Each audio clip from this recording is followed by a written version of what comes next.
You've also said true courage in leadership often starts with a deep and personal conversation with that face in the mirror.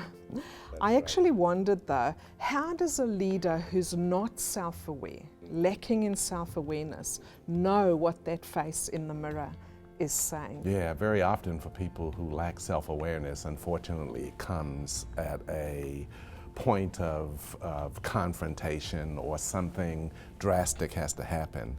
So unfortunately for people who lack self-awareness, they are sometimes motivated into trying to lift their leadership from a space of having to, as opposed to more purposeful, proactive sense. But you know, we all have varying degrees of self-awareness, and some people it just takes a little bit longer to sink in. But if a person is really motivated to be a good leader and is open to feedback from other people, you can close that gap.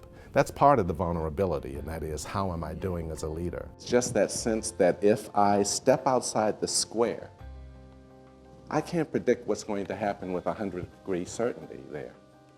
People who struggle with vulnerability need to have things tightly controlled and managed around them. People have varying degrees of self-awareness. Self-awareness is a fundamental underpinning of your ability to be an effective leader, to be able to influence other people. And I guess humility as well, because humility allows you to actually It does. develop that self-awareness. There is, you know, that component around authenticity.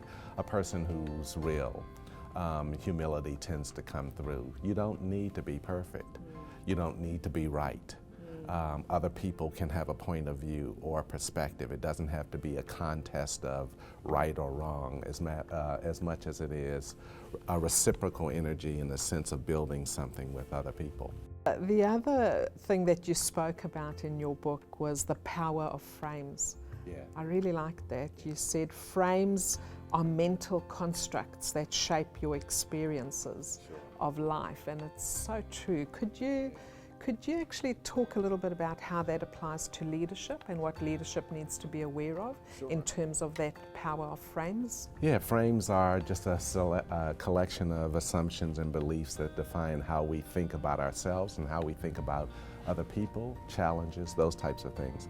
So if I have a frame in my head around what an effective leader is, and that frame around leadership is, I'm right, you're wrong. If you work for me, I tell you how it is, but I don't, make that a two-way conversation, because my frame for leader means that I have to be the one with all the answers. It means it's going to affect the interaction with people that work with me, that all they're going to experience is a boss who is telling them how it is and what it is they're going to do. There's no sense of, I'm interested in your perspective, because my frame around leadership is a rigid one that says, you learn from me, I don't learn from you. And if that's your frame around leadership, it's going to fly in the face of getting people connected, this whole sense of engagement. This whole sense of engagement is letting people think, letting them think with you, those types of things.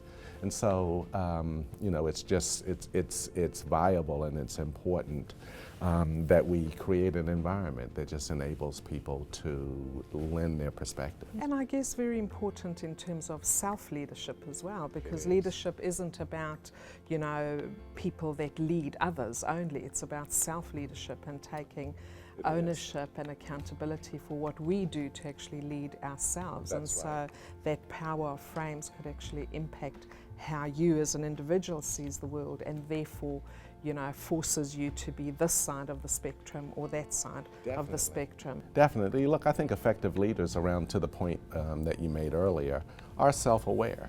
And self-awareness means that I'm not afraid to go deep and take a look at the frames that are defining my interactions with other people. If I'm having problems, if there's a lot of noise around my leadership, very often the source of that is in here.